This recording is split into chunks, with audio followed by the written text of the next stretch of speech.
एक समय एक चंद्र विजय नाम का राजा था। उसकी इंद्रमती नाम की एक रानी थी और वो बहुत भगतनी थी भगवान की। फिर पिछले जन्म से, पिछले पुण्य से ही अच्छी आत्माएं राजा बनती हैं, रानी बनती हैं। और इतना सुख होकर के भी जो परमात्मा की तरफ में, भगवान की भक्ति में लगे होते हैं, वो पुण्यात्मा विशेष होती है। वो माई जो है, उसने एक गुरु बना रखा था।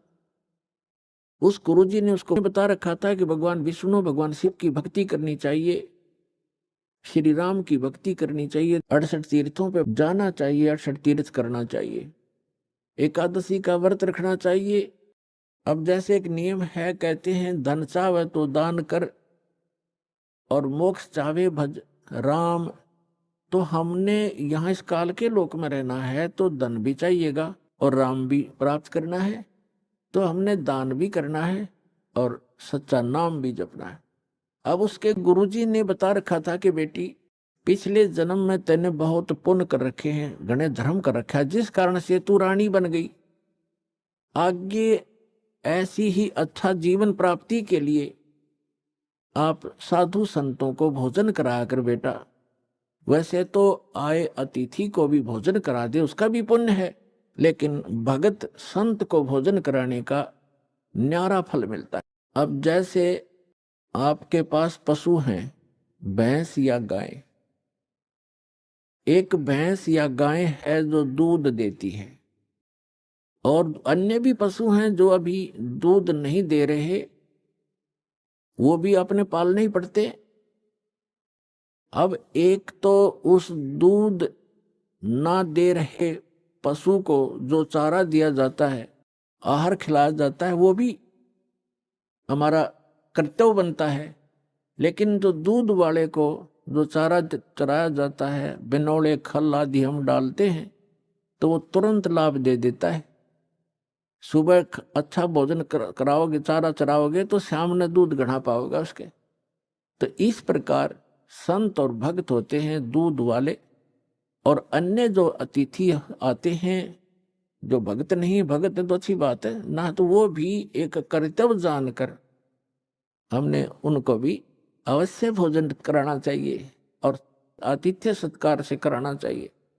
लेकिन साधु संतों का भोजन कराया हुआ अत्यधिक लाभ देता है।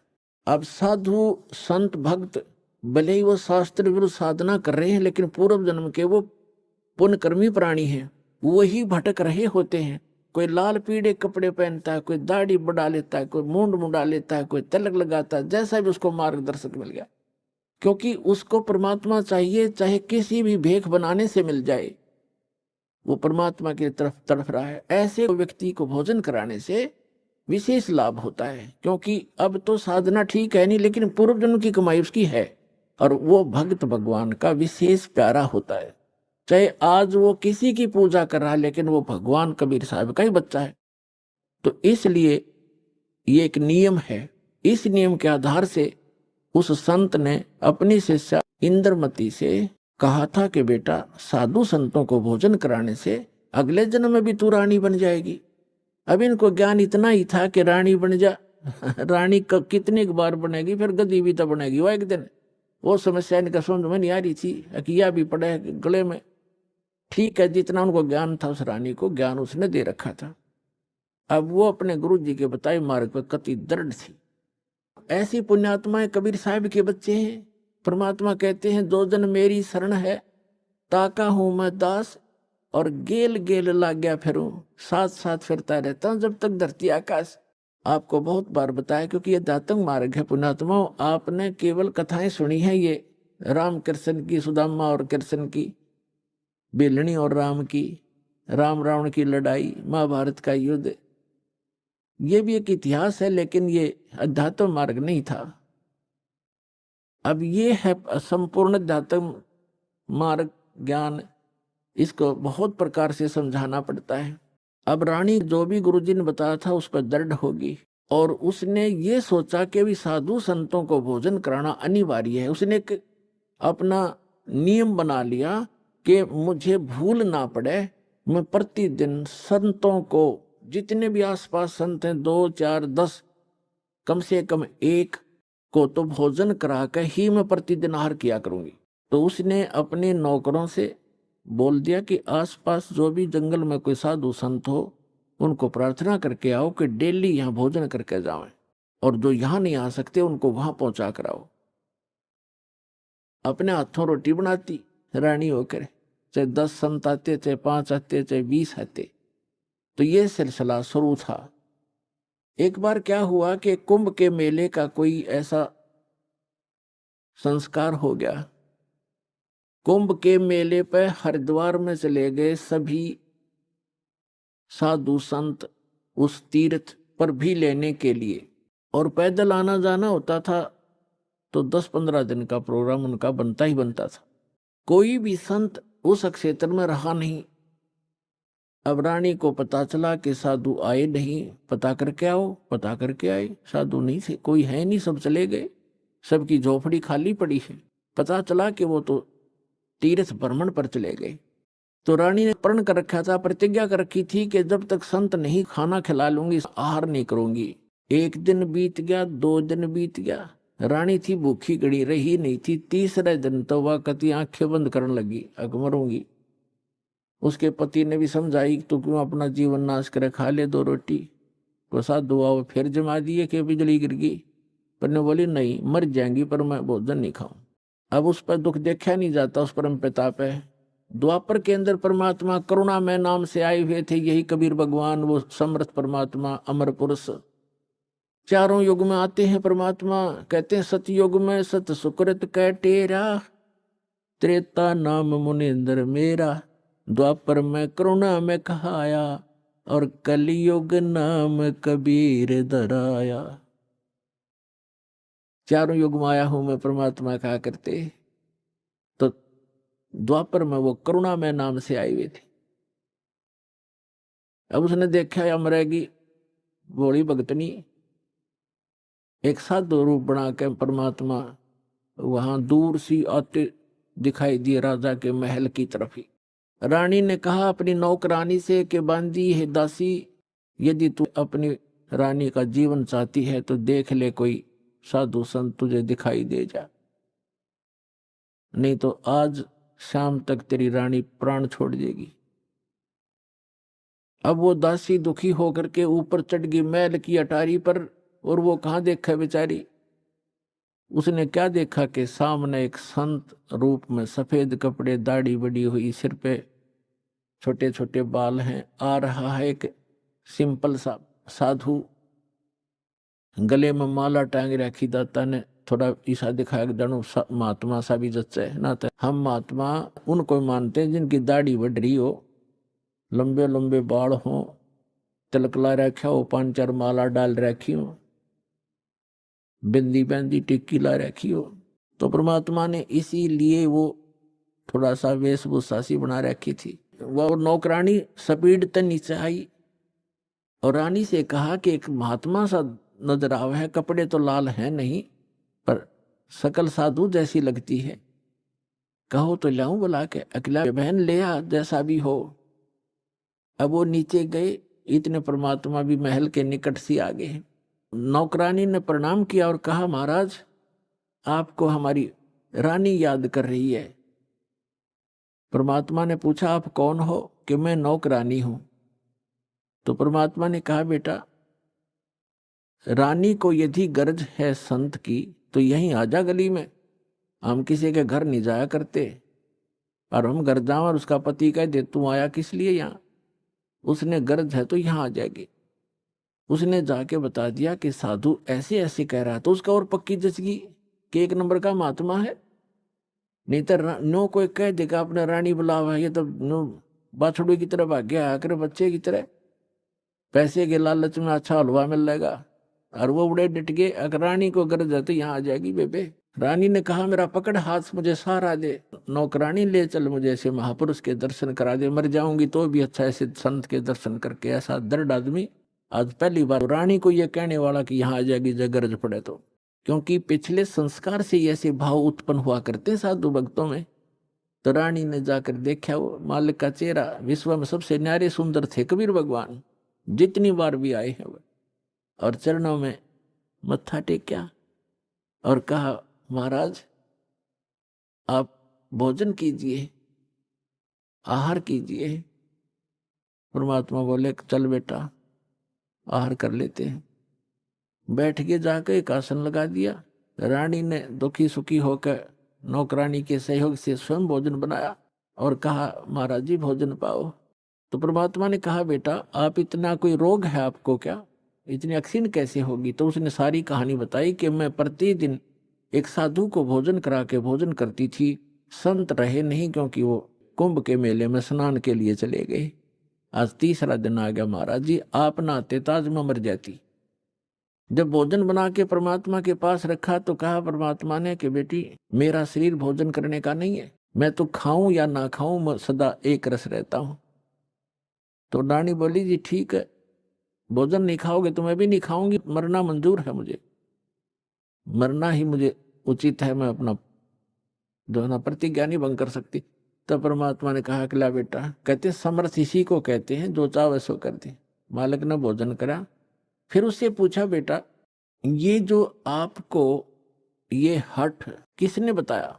रानी ने कहा कि मैंने अब गुरुजी बना रखे हैं, हमारे गुरु बहुत अच्छे हैं।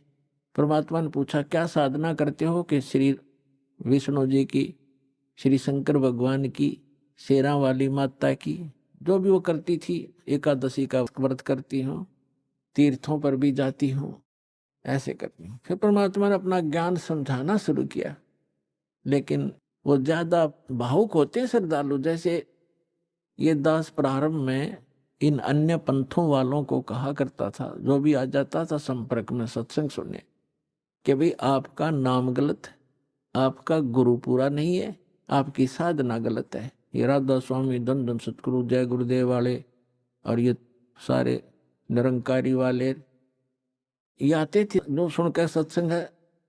जब ये दास उनको ये सच्चाई बताता तो बेदक जाते, उठ कर चले जाते कि ना आप तो निंदा करते हो, किसी संत की निंदा नहीं करनी चाहिए, पाप लगता है।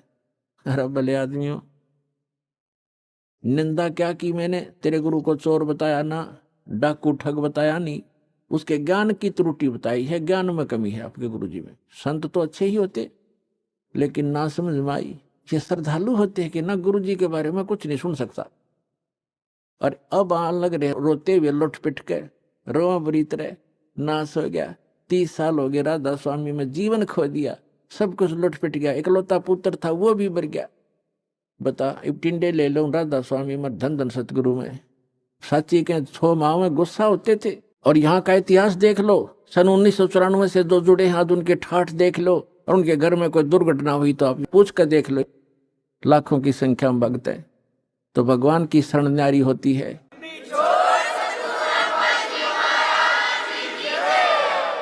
एक भगत से उसके सुख पूछने लग जाना, आपका दिमाग फेल हो जाएगा और उसके मुंह का थूक सूख जाएगा, पर गुण भगवान के वो बताने से बंद नहीं होगा आपको, जिसने 5-4 वर्ष से भी नाम ले रखा है।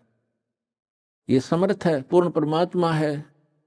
इसलिए दास ये रे हो रहा आपके लिए कि किसी प्रकार आपके समझ में आ जा कबीर इज गॉड। दास का काम पूरा हो, फिर तो आपका डूंडा पाट जाएगा, पर विश्व में एक ही रस हो जाएगा कुछ दिनों में। तो रानी क्या कह रही है, परमात्मा ने बताना शुरू किया, बेटा आप विष्णु की पूजा करती हो, विष्णु जी की, कहाँ जाओगे। बता आपके गुरु ने, अरे स्वर्ग में जाऊंगी। स्वर्ग में कितने दिन रहोगे। अब सत्संग सुनकर थोड़ा बहुत ज्ञान हो ही जाता है। कहती है जी वो तो जितना धर्म होंगे मेरे पुण्य होंगे उतने दिन वहां रहूंगी, फिर कहाँ जाएगी। पता नहीं वह मैं बताऊं कहाँ जाएगी, तो गद्दी बनेगी फिर अगले दिन में। अब यह बात उसका उत्तर नहीं गला। परमात्मा ने बताया जो साधना आप कर रही हो, पुण्य कर रहे हो, दान कर रहे हो, ठीक है, रानी भी बन जाएगी और स्वर्ग भी चली जाएगी, फिर पशु योनि में भी कंपलसरी जाएगी। और ये आपके विष्णु जी भी नासवान, आपके शंकर जी भी नासवान, आपके ब्रह्मा जी भी नासवान। तो कहते हैं थर पकड़ थर होई, अमर की साधना करने से अमर पुरुष की तो अमर हो सकते हो। तुम नासवानों की भक्ति करके और सथाई होने की चेष्टा कुचेष्टा करती। अब मुंह बना लिया रानी ने, इंदुमती ने, कि महाराज जी ये संत है ना, ये एक दूसरे की निंदाएं कराया करें, और मेरे गुरु जी के बारे में देखो आप कुछ ना कहिए, मेरे लिए तो भगवान है। परमात्मा बोले बेटा अगर गधे ने कोई गाय को है और गधी को कोई ये बताओ ये गधी है गाय नहीं है बेटी, और वो नौका तो फेरी गाय को गधी क्यों बताता है, तो दुख नहीं मान्या करते। उसकी जांच करे सचमुच क्यों कहा इसने ऐसी कड़वी बात, लेकिन वो नहीं मानी। अपने आत्माओं अपने बच्चों तक पहुंचने के लिए परमात्मा ने कितना प्रयत्न करना पड़ता है, इन काल के दूतों ने ऐसा उलझा दिया। अब परमात्मा ने बहुत कोशिश की कि बेटा मैं तेरे हित की बात कह रहा हूं, मैं तेरे गुरुजी को चोर नहीं कहता, गुंडा डाकू नहीं कहता, उनको ज्ञान नहीं है। वो विष्णु जी को समर्थ शक्ति बताते हैं, विष्णु जी खुद नासवान है, तो आपकी रक्षा कैसे करेगा वो। शिव जी को आप भगवान मानते हो, परमात्मा ने बताया कि जिस समय भस्मागिरी नाम का एक संत भगवान तेरे शंकर जी के सामने ऊपर ने पैर नीचे ने सिर करके 12 वर्ष तपस्या की, आपने पढ़ा होगा पुराण में, कहाँ जी पढ़ रखा है। और जब भस्म कंडा शिव से मांग लिया और भगवान शिव को मारने की चेष्टा करने लगा वो भस्मासुर, तो भगवान शिव जी ने क्या किया, भाग्य थे ना वो, तो वो अविनाशी है, जिनको तो अविनाशी मान रही उनसे तू रक्षा की बाट देखे, सुरक्षा उन वो आप सुरक्षित नहीं। अब बात सारी साची, पर गुरु जी के बारे में सुनना कति पसंद नहीं, वो पिछला रंग चढ़ रहा कसूता। तब परमात्मा ने कहा बेटा मान से मत मान, देखो वैसे अपने आप को भगवान कहें तो कतिये ना मानने जनता। परमात्मा ने कहा कि जिस भगवान की मैं भक्ति बताता हूं वो अजरो अमर है, उसकी भक्ति करने से आपकी आयु भी बढ़ जाएगी, जो मंत्र मैं दूंगा, और जो मंत्र आप जाप करते हो इससे आपकी उम्र ना बढ़ सकती ना घट सकती, और हम जो मंत्र देंगे उससे आपकी जितनी आयु आप चाहोगे वो बढ़ जाएगी। तो वो फिर भी ये कहती है जी इस तरह की बातें तो ये संत आपस में खूब जानते हैं, मुझे तो अपना गुरु बिल्कुल मेरे हृदय में समा रहे हैं।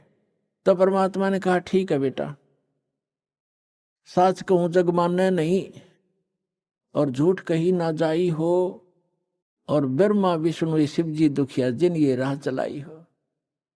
तो परमात्मा ने कहा कि ठीक है बेटी मैं चला, मान चाहे मत मान, मेरा फर्ज था तेरे को सच्ची बात बताने का, और आज से तीसरे दिन तुझे सर्प डसेगा, तीसरे दिन तेरी सर्प के डसने से मृत्यु होगी, ना तेरा गुरु बचा सकेगा, ना तेरा विष्णु, ना तेरा शंकर जी बचा सकेंगे, और ना तेरा भक्ति यो मंत्र बचा सकेगा। और न्यू कह के महाराज जी उठन लगे, चरना पड़ गई। अब मौत दिखे है ना, जब जच्चा खाई बूढ़ी बन गया दे। साधु संत झूठ नहीं बोला करते,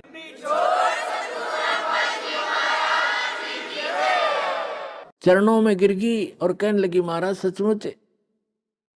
परमात्मा बोले तीसरे दिन आगे तेरी शेष आयु नहीं है और 83 लाख योनियों में जाएगी तू। फिर बोली महाराज जी फिर क्या करूं मैं, मैं मंत्र दूंगा बेटा, मंत्र जाप करिए और उस गुरु जी से बात भी मत करिए जो दुश्मन है तेरा। अब कहते हैं ना देश तो ते सारा मर जा पर अपना नंबर ना हो, इतना कोई दिक्कत नहीं। जब अपना नंबर आता दिखा ना जब की बंद है जीव की, तब सारी मान ली। ठीक जी जैसे आप कहोगे न्यू कर लूंगी, और मन में नो सोच रही कि देखूंगी तीसरे दिन क्या होगा। दीक्षा ले ली और गुरुजी ने बताया कि बेटा तीसरे दिन काल आवेगा और मेरे रूप में आवेगा। अरे एक ध्यान रखना, जो मैंने आपको मंत्र दिया प्रथम, जब वो निकट आवे तो पहले आप इस मंत्र का जाप करके और फिर प्रणाम करना। इस मंत्र का जाप करना, वैसे तो प्रणाम नहीं करना पहले। देखो उस समय उन्होंने विशेष हिदायत इसलिए दी थी आगे के लिए, फिर परमात्मा ने बताया था वैसे संताव पहले दंडवत करे और फिर उनसे प्रसन्न करे, उनसे कुशल मंगल पूछे। लेकिन उस दिन परमात्मा ने विशेष हिदायत दी थी क्योंकि उसका अभ्यास नहीं था लड़की का, इसलिए कहा कि जब मैं आऊं यानी मेरे रूप में काल आवेगा और तू भावुक होकर के बगैर मंत्र जाप किए चरण मत छूना, पहले मंत्र जाप करना और फिर चरण छूना। अब रानी ने किसी को बताया नहीं, ने सोचा क्या पता सच्ची है कि झूठी है। ठीक अगले दिन दिन के 1 बजे के आसपास परमात्मा के रूप में काल गया, करुणामय के रूप में, और कहा इंद्रमती, इंद्रमती कहाँ है बेटा।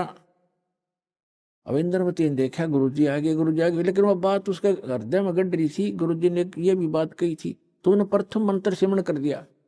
वो सारा जो कंप्लीट कोर्स यही है वो जो आपको दे रखा, उसके प्रथम मंत्र के प्रथम नाम से ही एकदम उसका स्वरूप बदल गया और ऐसी विकराल चेहरा, लंबे दांत और मोटी मोटी आंख, बेहुद्दी सी विकराल सी शरीर दिखाई दिया। तब उस काल ने देखा कि तेरा तो इसने आवरण तार दिया। न बोला अब तब बचगी तू, तेरे पास मंत्र जबरदस्त है, तुझे फिर देखूंगा। अब रानी का जान बची लाखों पाए और गुरु जी के 100 शुक्र मनाए। अपने नौकरों को बताती है, काल आया था, आज मेरी मृत्यु होनी थी, मैंने जो गुरुजी बनाए हैं मेरी उम्र बढ़ा दी। राजा को बताई उसके दरबार में जाके। राजा ने बोला तू पड़ी रह, काल आ जाता तने छोड़ जाता, ये तुमने ऐसे कहती रहती हो, कोई कुछ कह दे उसकी बातों में आ जाती है। तो उसके साची भी तेरी बेचारी के साथ, वो राजा की के माने वो आगी वापस, शुक्र मनाया रख, आगी तो तेरी टलगी मृत्यु, छाटते आके लेट गए भगवान। हे परमात्मा दया करिए, आपने इसी गुरु मिला, ऐसा मंत्र दिया और मेरा जीवन रक्षा होगी। अब वह लेट गई बेड पे कति खुशी बना के। इतने में काल सर्प बन के आ गया। सर्प बन के आया और रानी के डस दिया। डसते उसकी आंख खुली और फिर वो ऐसे ऐसे जाता दिखा। उसने शोर बचाया, भागियो, डस ली सर्प ने, डस ली सर्प ने, डस ली। नौकर नौकरानियां आए, बाजे लठले, वो लंबा महल था राजा का, वो जो जाता दिखा सबने और मोरी में से निकल गया। रानी अचेत होगी, मृत्यु को प्राप्त होगी। सारे डॉक्टर बुलाए, वैद्य बुलाए, गरुड़ बुलाए, सारा कुछ कर दिया और सब ने मृत घोषित कर दी। तब परमात्मा आ गए तो नौकर नौकरानियां कहने लगी, जिन देखे थे भगवान उस दिन, वो नौकरानियां कहने लगी, महाराज जी आपकी इस शिष्या को सर्प ने डस दिया, तब सर्प से मृत्यु होगी। हाहाकार मच गई। तो परमात्मा ने एक बहाना सा करा, मंत्र शब्द बजाया और कहा, उठ बेटी, 1 सेकंड में रानी खड़ी होगी। बोलो सतगुरुदेव।